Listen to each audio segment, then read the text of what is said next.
Hello and welcome to my YouTube channel Adda 24।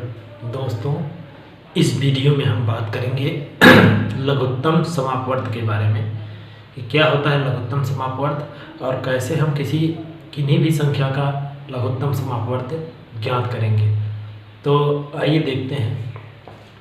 लघुत्तम समापवर्त को अंग्रेजी में कहते हैं लोवेस्ट, क्या कहते हैं? लोवेस्ट सी पर होता है कॉमन, यम से होता है मल्टीपल।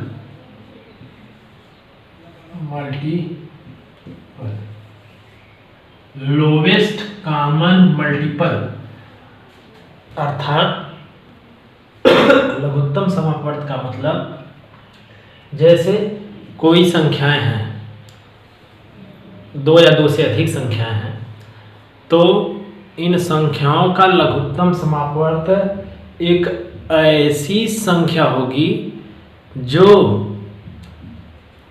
जिसमें इन संख्याओं से भाग देने पर वो जो लघुत्तम समापवर्त आएगी वह पूरी तरह से इन संख्याओं द्वारा विभाजित हो जाए।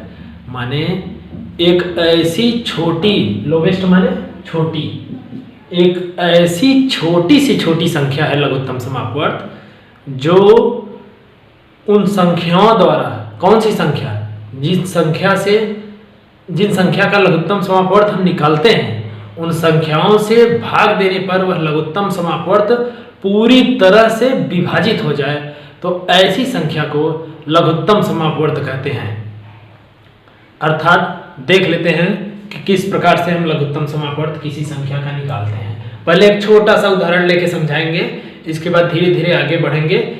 दोस्तों, हम जो वीडियो लेकर आते हैं या जो टॉपिक उठाते हैं, ये बहुत ही छोटा टॉपिक उठाते हैं जिससे आपको बेसिक से समझ में आए, फिर धीरे धीरे स्टैंडर्ड की तरफ चलेंगे। तो आइए समझ लेते हैं कि लघुत्तम समापवर्त किसी संख्या का कैसे निकालते हैं। तो सबसे पहले देख लेते हैं, मान लेते हैं कोई संख्या है 28 है ये और 54 है 54, इनका लघुत्तम समापवर्त कैसे निकालते हैं। तो आइए देखते हैं। देखिए ये 28 है। सबसे पहले देखते हैं इन दोनों संख्याओं में कि ये संख्याएं किस छोटी से छोटी संख्या से विभाजित हो जाएंगी। तो आइए देखते हैं। तो इधर देखिए 28 है, देख लीजिए अंतिम अंक 2 4 8 0 में से कोई एक है, अर्थात ये संख्याएं 2 से विभाजित होंगी। तो पहले 2 से काटते हैं, तो 2 1 का 2, 2 चौक 8, फिर ये 2 दूनी 4 हो गया और 2 सते 14। फिर आगे देखिए ये कटेंगी 2 से, तो 2 से काटिए, 2 सते 14, और ये वाली संख्या कटेगी ही नहीं, इसको ऐसे उतारते हैं। आगे देखिए, अब देखेंगे कि ये संख्या किस 2 के बाद अब कौन सी छोटी संख्या ऐसी है, 2 से बड़ी कौन सी ऐसी संख्या है कि जिससे ये संख्या कट जा रही है। तो आगे देखेंगे 3 से कट सकता है, 3 से ये कटेगा नहीं, इसको ऐसे ही लिख देते हैं। 3 9 27, 9 बचा। फिर 3 से काटेंगे, 3 त्रिका 9, इस 7 को ऐसे ही लिखते जाते हैं। फिर 3 से काटेंगे, 3 1 का 3, यहाँ 1 आया, ये 7 ऐसे ही बचा। अब 7 किसी अन्य संख्या से कटेगा नहीं, खुद से ही कटेगा। तो 7 से देख लेते हैं, 7 1 का 7, 1 बचा। और इसका लसाअ हो जाएगा, इसका लसाअ अर्थात लोवेस्ट कॉमन मल्टीपल बराबर हो जाएगा, इसका लसाअ बराबर हो जाएगा लघुत्तम समापवर्तक यानी LCM बराबर हो जाएगा।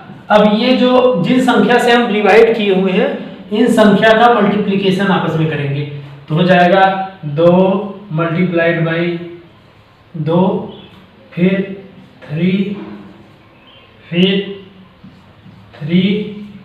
3, फिर क्या है 7 है। अब इनका गुणनखंड गुणा कर लेंगे आपस में। तो 2 दूनी 4 हो गया, 4 4 सते 28। देखिए इधर 2 दूनी 4, 3 12, 3 36, 36 3 108, 108 सत्ते 108 सत्ते 8 सत्ते 56 की 6, फिर 8 7 शून्य 0, फिर बचा कितना 8 सत्ते 56 5 हो गया, फिर 7 1 7 यानी 756। ये इन संख्याओं का क्या आ गया HCF, क्या आ गया HCF, अर्थात किसी संख्या का LCM आया। तो किसी भी संख्या का LCM हम इस विधि से आसानी से निकाल सकते हैं। तो दोस्तों आशा करता हूँ ये वीडियो आपको आसानी से समझ में आया होगा और यह टॉपिक भी समझ में आ गया होगा। तो अगर यह टॉपिक आपको समझ में आया तो हमारे चैनल को लाइक, सब्सक्राइब और शेयर करना ना भूलें। धन्यवाद।